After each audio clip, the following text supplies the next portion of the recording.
Ya, selamat datang teman-teman. Seperti biasa, kita setiap minggunya ada 2 kali seminggu ya.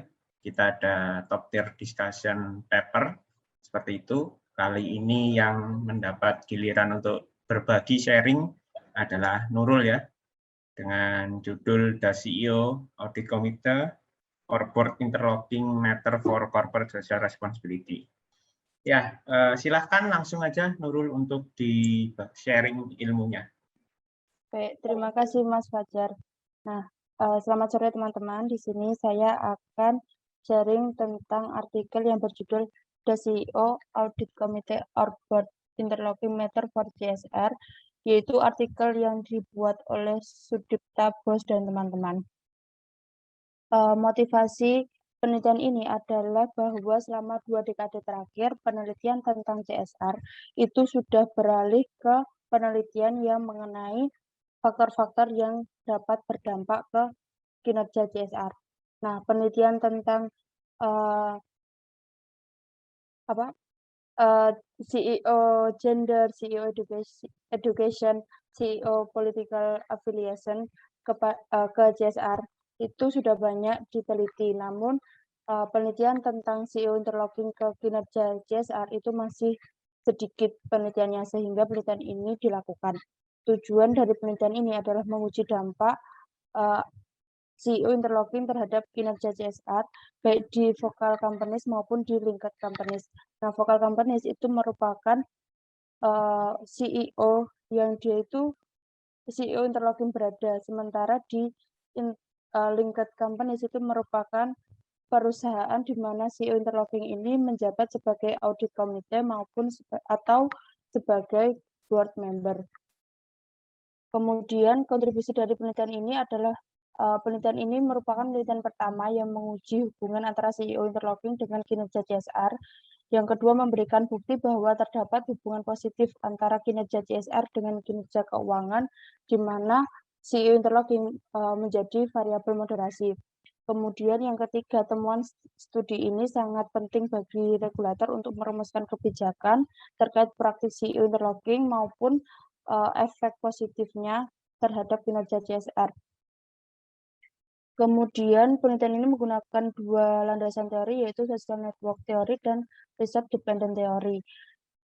Dengan mengacu pada 2 landasan teori tersebut, perumusan hipotesisnya adalah ketika adanya CEO interlocking itu memungkinkan untuk bertukar pengetahuan, informasi, dan ide terkait praktik CSR baik di local companies maupun di link companies, sehingga dapat berdampak positif pada kinerja CSR.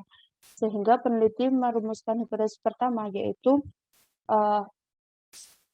interlocking yang dibuat oleh CEO yang menjabat sebagai audit committee di perusahaan lain itu akan berhubungan positif baik di perusahaan vokal maupun di linked companies terhadap kinerja CSR.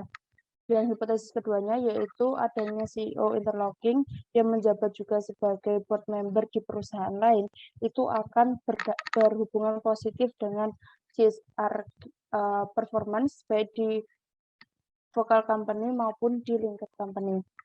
Kemudian saya lanjutkan di papernya, yaitu langsung ke metode penelitian. Penelitian ini dilakukan dengan menggunakan data tahun 2001 sampai dengan 2012. Kenapa 2013 ke atas tidak digunakan? Karena di sini didisclose bahwa data tahun 2013 tentang audit komite itu tidak ada, data tahun 2013 ke atas. Nah, untuk datanya sendiri diambil dari sumber Standard & Poor's Compustat Database untuk Financial Data, MSCI ISG KLD Stat untuk CSR Performance, dan MSCI GMI Rating untuk data Corporate Governance. Nah, meskipun tahun 2001 sampai dengan tahun 2012, namun di sini diperlihatkan bahwa tahun 2001 sampai dengan tahun 2004 itu di-drop, sehingga penelitian ini itu menggunakan data dari tahun 2005 sampai dengan tahun 2012. Nah, sebaran datanya yang paling banyak terdapat di sektor keuangan dan yang paling sedikit terdapat di sektor lain-lain. Kemudian untuk pengukurannya sendiri, CSR itu diukur dengan menggunakan Net CSR Performance Score dikurangi dengan sampel minimum of year industry adjusted CSR score, di mana net CSR score ini itu diperoleh dari jumlah skor positif CSR dikurangi dengan skor negatif CSR, atau yang positif itu disebut skor CSR strength dikurangi dengan skor CSR consent, terus kemudian dikurangi dengan sampel minimum of year industry adjusted CSR score, kemudian dibagi dengan hasil pengurangan dari sampel maximum of year industry adjusted CSR score dikurangi dengan sampel minimum of year industry adjusted score. Itu merupakan pengukuran utamanya. Sementara untuk pengukuran analisis tambahan itu menggunakan sum of the positive number of rating as CSR strength, dan kemudian menggunakan juga sum of the negative number of rating as CSR consent dan the raw CSR score, kemudian juga menggunakan rating for the definitive ESG. Kemudian untuk pengukuran dari CEO interlocking itu ada 3 pengukuran. Yang pertama menggunakan total number dari CEO yang juga menjabat sebagai audit komite maupun sebagai board member. Yang kedua menggunakan natural logaritma dari total CEO yang menjabat sebagai audit komite maupun board member. Dan yang ketiga menggunakan dummy. Kemudian ini merupakan mode regresinya. Terus hasilnya adalah sebagai berikut. Ini merupakan deskriptif statistik.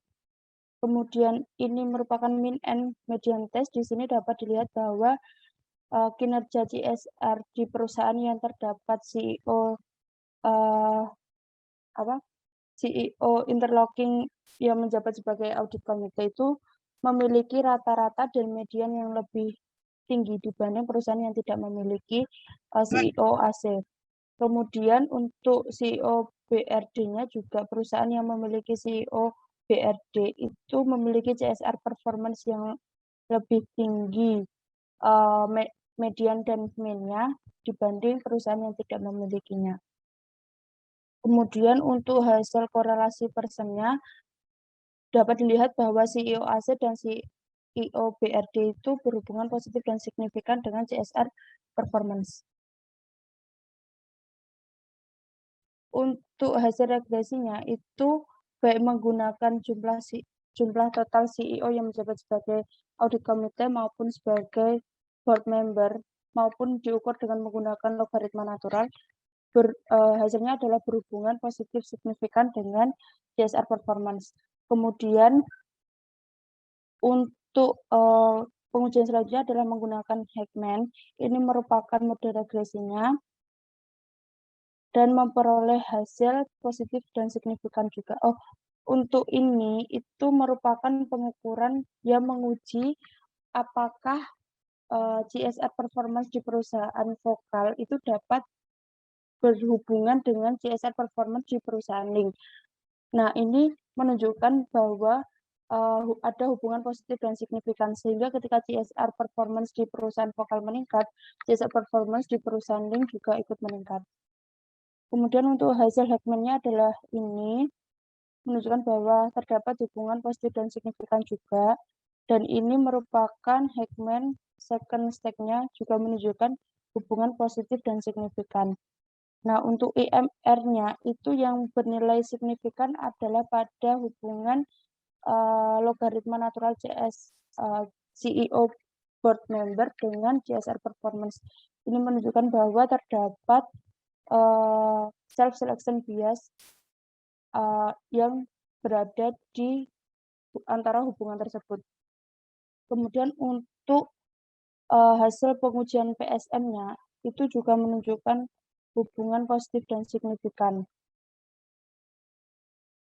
Nah, untuk pengujian lain yaitu menggunakan two-stack analysis, itu menunjukkan hubungan positif dan signifikan, dan menggunakan pengujian unexplained interlocking itu juga menunjukkan hubungan positif dan signifikan. Kemudian untuk analisis tambahannya itu yang pertama ini merupakan analisis utama sebelum analisis tambahan, yaitu dengan menggunakan change analysis, menggunakan delta semua variabelnya. Kalau kita lihat itu menunjukkan hubungan juga positif dan signifikan. Kemudian untuk analisis tambahannya yang pertama yaitu yang seperti yang saya katakan tadi bahwa penelitian ini juga meneliti adanya hubungan dari CSR performance ke financial performance yang dimoderasi oleh CEO interlocking. Nah, hasilnya itu menunjukkan ketika terdapat ketika CSR performance itu dimoderasi dengan diinteraksikan dengan CEO interlocking itu membuat hubungan positif dengan dengan financial performance. Kemudian untuk analisis tambahannya yaitu robustness check itu menggunakan dua analisis yang menggunakan dua mode teknik analisis. Yang pertama yaitu cross sectional regression dan menunjukkan hubungan positif dan signifikan.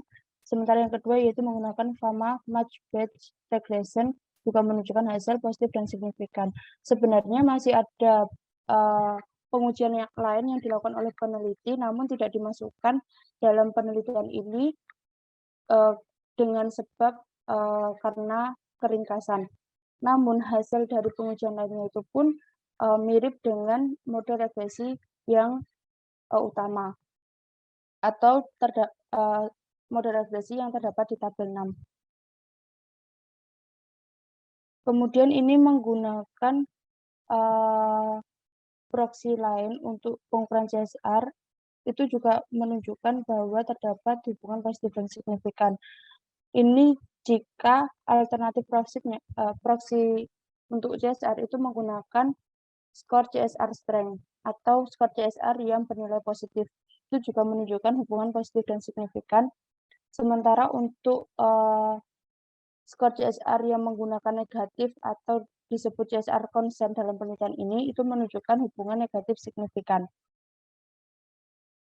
Kemudian dengan menggunakan definitive CSR performance juga menunjukkan hubungan positif signifikan antara CEO interlocking dengan CSR performance.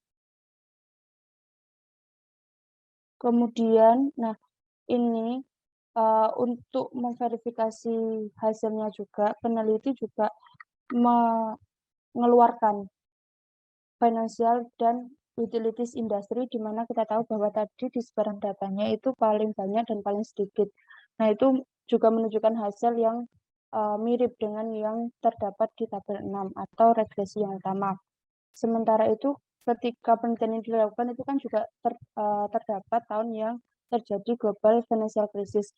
Nah, untuk menguji apakah ada efek dari GFC itu ke penemuan ini, itu dilakukan pecah sampel yaitu sebelum dan sesudah GFC period. Nah, keduanya menunjukkan hasil yang mirip dengan yang terdapat di tabel 6, sehingga GFC dalam penelitian ini tidak berpengaruh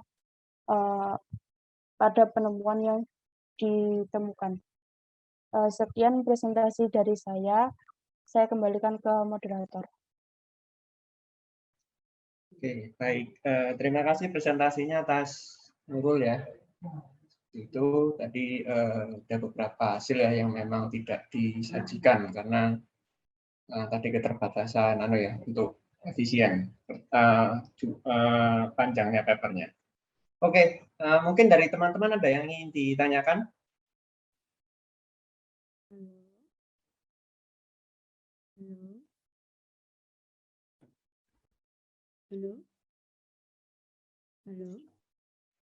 Halo, Agnes, suaranya mungkin bisa diperbesar. Oke, ini suaraku kurang besar ya? Oke, halo, udah jelas? Halo? Jelas, Agnes. Oke, ya terus sebelumnya terima kasih Nurul buat presentasinya. Jadi mungkin mau tanya sekaligus diskusi juga. Jadi tadi kan kalau aku lihat itu di paper ini tuh pakai CSR itu pakai KLD ya? Benar ya Nurul? Ya benar ya. Pakai pengukuran KLD. Nah, sedangkan kemarin tuh sempat di yang paper sebelumnya kan juga kebetulan CSR itu dia nggak bilangnya yang paper sebelumnya itu nggak bisa pakai tahun di atas 2009 soalnya katanya pengukurannya beda gitu kan katanya itu yang di papernya Celebrity CEO. Sedangkan di sini itu dia pakai tahun 2005 sampai 2011 sampai 2012 ya tadi ya. 12. Ya, sampai itu makanya sempat bingung itu apakah ini maksudnya mungkin juga nanti Adip boleh diskusi apakah KLD-nya ini sama dengan yang kemarin. Terus kedua sama memastikan variabel instrumennya itu yang mana ya dia di Heckman stage-nya itu? Yang rata-rata industri itu ya? Ya itu sih. Jadi memastikan yang pengukuran KLD itu sama ya maksudnya di-disclose apa enggak kayak terkait soalnya kalau yang di Celebrity CEO kemarin kan bilangnya nggak bisa pakai di pengukuran di atas tahun 2009 karena sudah terjadi perbedaan kayak gitu kan. Sama nanti mau memastikan yang variabel instrumennya kayak gitu sih. Terima kasih. Oke, Mbak Agnes. Untuk data menggunakan sampai tahun 2012, di paper ini cuma menyebutkan bahwa di tahun 2013 ke atas itu tidak terdapat atau availability of audit committee. Jadi data untuk audit committee-nya tidak ada gitu, Mbak, atau tidak dapat digunakan gitu. Sehingga menggunakan tahun 2012 sampai dengan tahun 2012. Seperti itu, Mbak. Kalau ini sama atau enggak dengan paper sebelumnya saya juga kurang tahu ya, Mbak. Adip, halo. Iya, halo, izin masuk ya. Iya. Mungkin di sini paper ini dijelasin ya, initial cover by MSCI, ESG, KLD Stat ya. Ini mungkin datanya bisa dicampur ya antara MSCI sama KLD. Nah, sedangkan paper yang kemarin itu menggunakan yang KLD, jadi nggak pakai yang MSCI. Mungkin begitu ya, Mbak. Oh, jadi itu ini MSCI ESG itu berarti mungkin bisa jadi gabungan gitu kali ya berarti. Iya, Soalnya menurutku gitu. oke. Mm-mm. Jadi tuh MSCI itu ada juga pengukuran lain gitu ya kayak GRI gitu ya. Aku soalnya jujur belum tahu sih kalau cuma tahunya kemarin yang KLD sama GRI itu. Oke, berarti pantesan aku agak bingung kan karena yang kemarin bilangnya keterbatasan sampelnya karena dibatasi KLD sedangkan yang ini dia bilangnya sampelnya dibatasi oleh apa namanya? Audit komitenya kan bukan masalah CSR-nya. Oke, itu ya udah mungkin cukup terjawab mungkin bisa jadi karena mereka pakai campuran kali ya pengukurannya. Nah, sama tanya yang instrumennya sih Nurul. Dia itu ini aku cuma mau konfirmasi benar atau enggak. Ini tuh benar instrumen variabelnya itu yang IND, CEO, IC atau BRD itu dah, yang nomor 18 itu dah. Soalnya kalau di sini itu dia mestinya nggak secara terang-terangan dia itu bilang kalau dia itu instrumen variabel, tapi as an exclusion restriction in our first stage model di halaman 14. Nah, makanya aku kayak mau memastikan itu benar instrumen variabel nyata. Soalnya kalau iya kok dia di belakang gitu. Biasanya aku taunya biasanya di depan mungkin kayak gitu. Iya, Mbak. Iya, aku juga bingung kenapa ini ditaruh di belakang Iya, sendiri. di belakang Padahal gitu ya. yang lainnya itu kan di depan semua ya, Mbak ya. Berarti tapi memang benar itu ya yang instrumen variabelnya ya. Iya, setahuku itu sih, Mbak.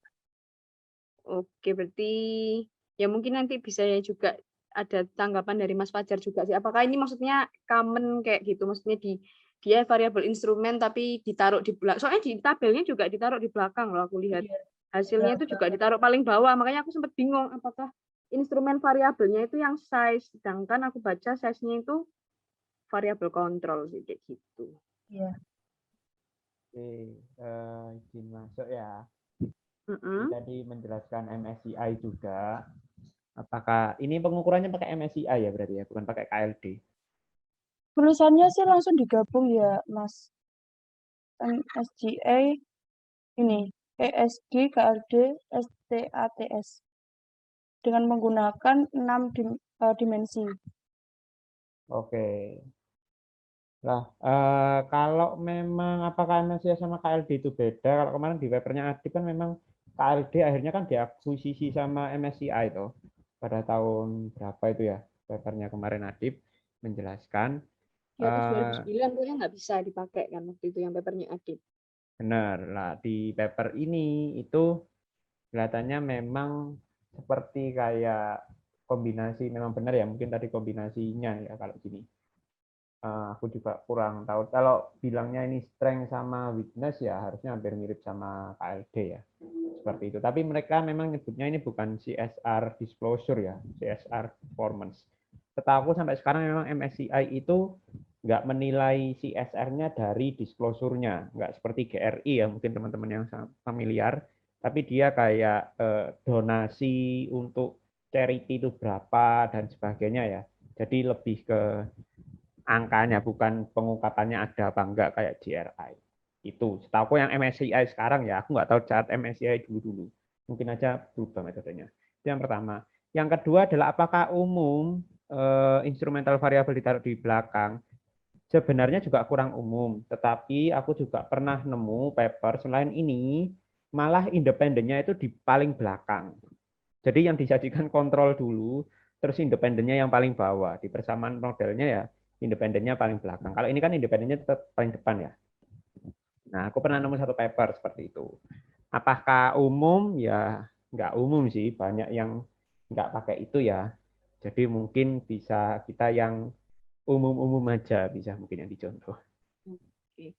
Sama itu mungkin terakhir Mas Tiken, mumpung ada Mas Fajar itu. Jadi Nurul bisa lihat yang tabel definition-nya INC itu yang ya itu ada di pengertiannya.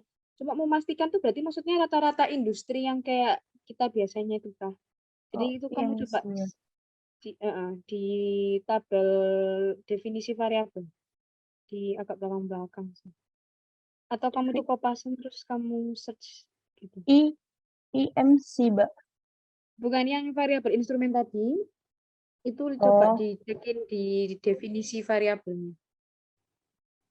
definisi operasional ya. Ya, ya, di tabel definisi Nih, variabel. Sebentar, tak coba sambil nyari juga halaman berapa ya tadi. IND halaman halaman 9, Mbak. halaman PDF 9. Ya. Ya, itu mungkin mau memastikan juga sama Mas Fajar. Jadi itu betul ya, the percentage of CEO ini maksudnya ya rata-rata, kayak ngitung rata-rata kita biasanya itu kan ya, by industri kategori. Benar. Tapi kalau rata-ratanya kita by industry year biasanya. Oh, berarti Jadi kan by lebih term bagus yang industry. mana? Sebenarnya lebih bagus yang mana tergantung konteksnya ya. Kalau memang perbedaannya kayak setiap tahun seharusnya sama, seharusnya kan orang CEO ini jabatan kan nggak setiap tahun berubah ya. Maksudnya kan biasanya mereka menjabat selama beberapa tahun. Nah, maka dari itu year-nya nggak dipertimbangkan. Tapi kalau kayak kinerja keuangan ataupun yang lain-lainnya ya biasanya year-nya juga dimasukkan. Oh, oke. Ya udah siap-siap. Terima kasih. Cukup dari saya.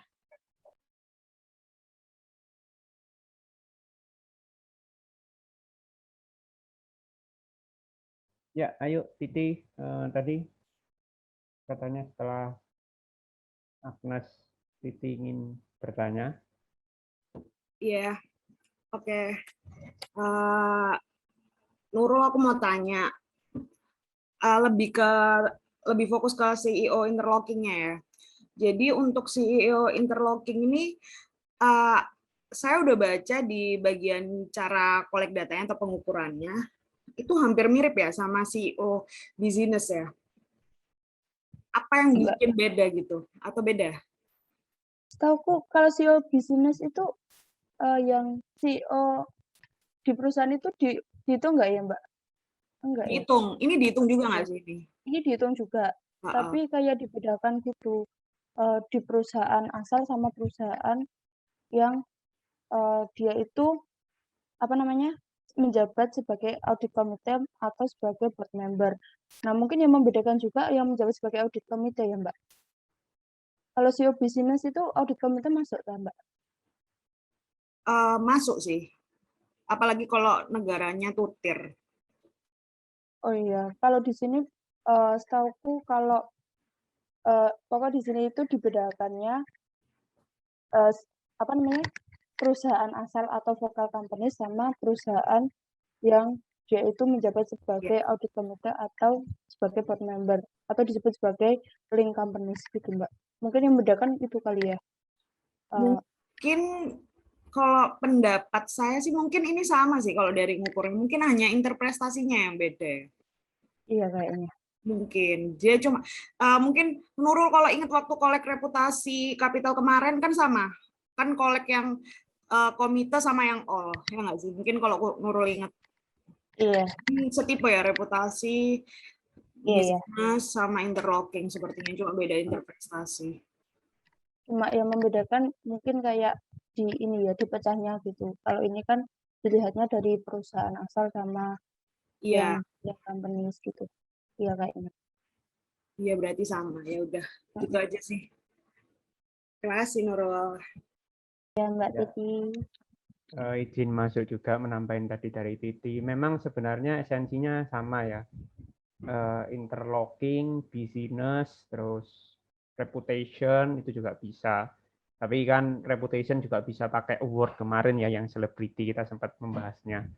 Cuman bedanya di sini yang itu sih yang ini kan tapi dispesifikan ya CEO board sama CEO audit komite yang di paragraf kanan bawah itu yang di layar ini.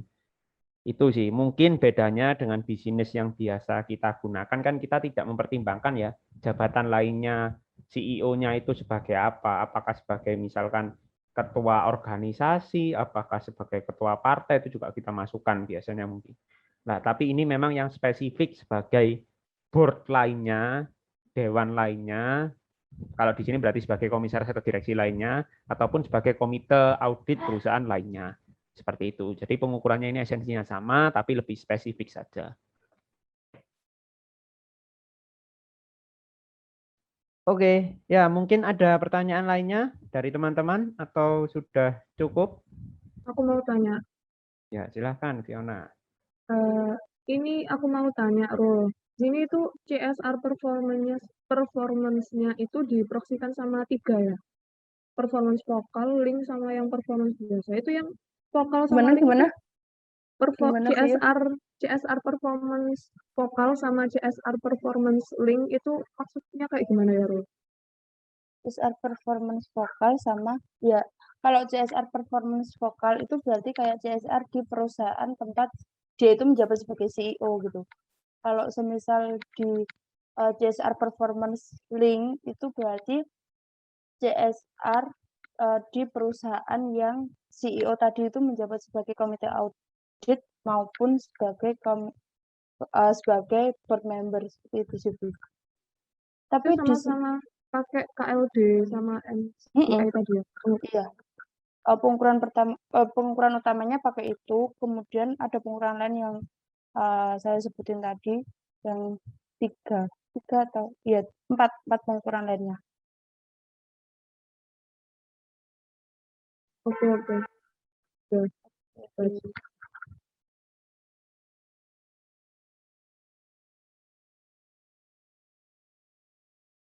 Oke, halo.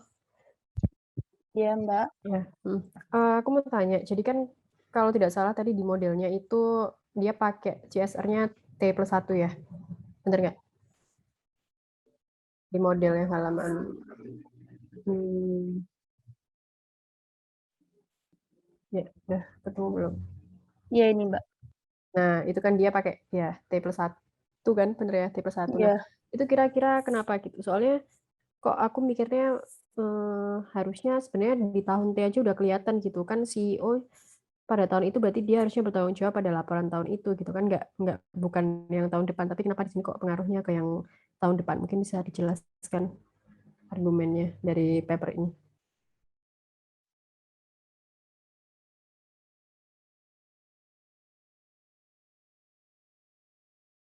Mungkin ini sih Mbak, menggunakan lead-led approach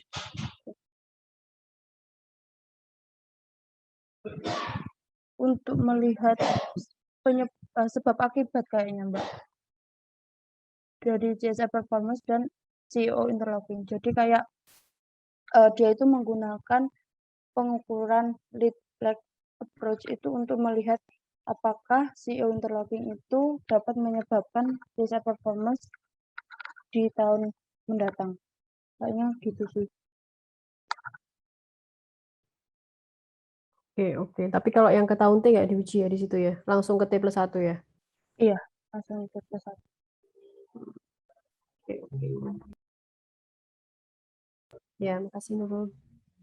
Tapi cuma sebenarnya aku bingung sih, cuy. Itu berarti cuma penyelesaian masalah endogeneity aja ya. Maksudnya kalau alasannya kayak kenapa kok harus di tahun depan gitu. Padahal sebenarnya nggak tahu sih. Kalau pemikiranku harusnya di tahun ini tuh juga udah kelihatan gitu loh. Kan dia yang bertanggung jawab juga yang ngelola perusahaan. Gitu. Jadi oke kok jawabannya. Makasih. Oke, Jin masuk juga. Mungkin karena jadi di sini kan independennya kan itu ya CEO interlock itu ya. Lah di sini itu dia kan tidak mempertimbangkan tuh jabatannya berapa lama. Maksudnya adalah dia menjabat double, menjabat interlock itu atau BC itu sejak kapan. Kalau memang hitungannya adalah ini Januari sampai Desember tahunnya ya, misal seperti itu, dan dia mulai mendapat jabatan-jabatan baru itu bulan-bulan Desember, November seperti itu, mungkin saja itu nggak akan berpengaruh tuh atau nggak berhubungan sama si SS performance tahun ini. Kenapa? Karena ya sudah hampir selesai periodenya seperti itu. Maka dari itu mungkin meskipun tidak dijelaskan di sini ya, itu yang menjadi dasar bagi dia. Jadi kapanpun orang itu menjabat di tahun antara bulan Januari sampai Desember, pasti itu akan berpengaruh di tahun berikutnya seperti itu. Mungkin ya, meskipun tidak dijelaskan di sini.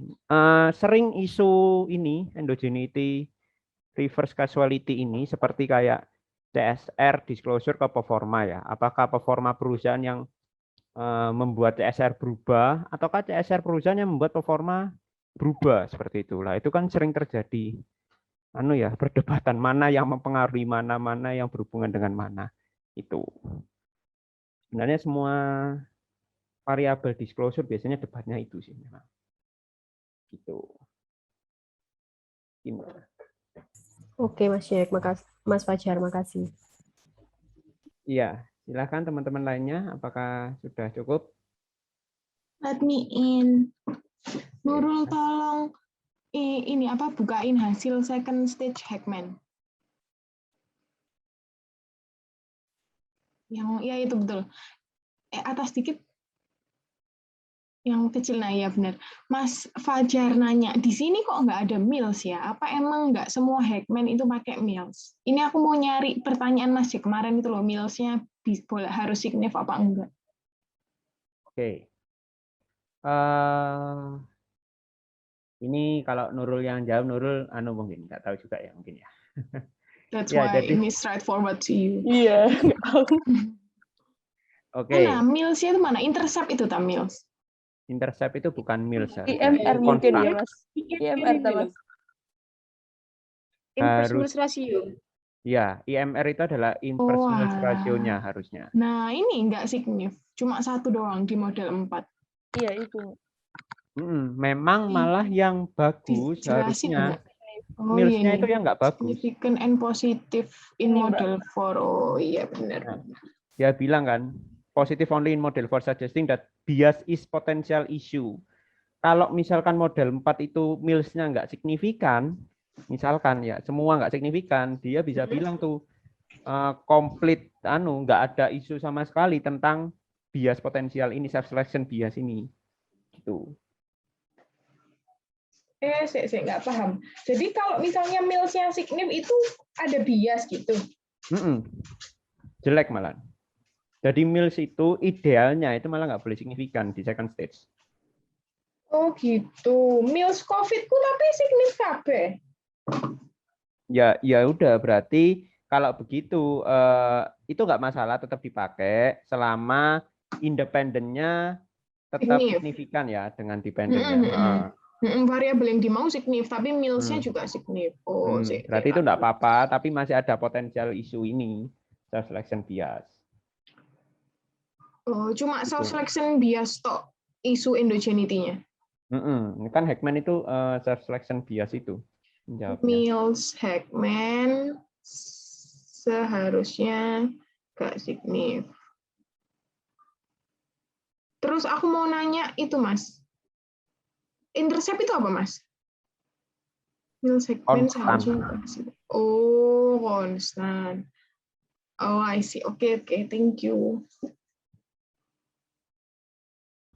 Oke, sama-sama. Yang lainnya ada yang ditanyakan lagi?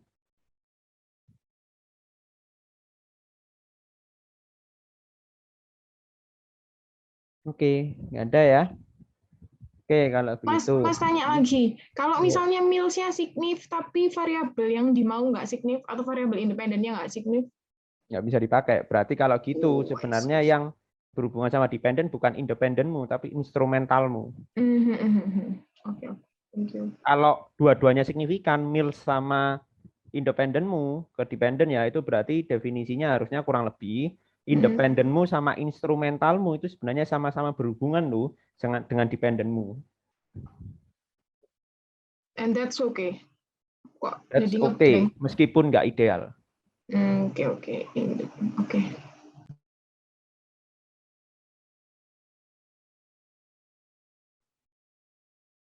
Oke, ada lagi yang ditanyakan? Baiklah, kalau tidak ada yang lagi yang ditanyakan, terima kasih Nurul atas presentasinya sama sharingnya ya. Terima kasih juga kepada teman-teman atas partisipasinya yang berdiskusi terkait paper ini. Selamat sore. Wassalamualaikum warahmatullahi wabarakatuh.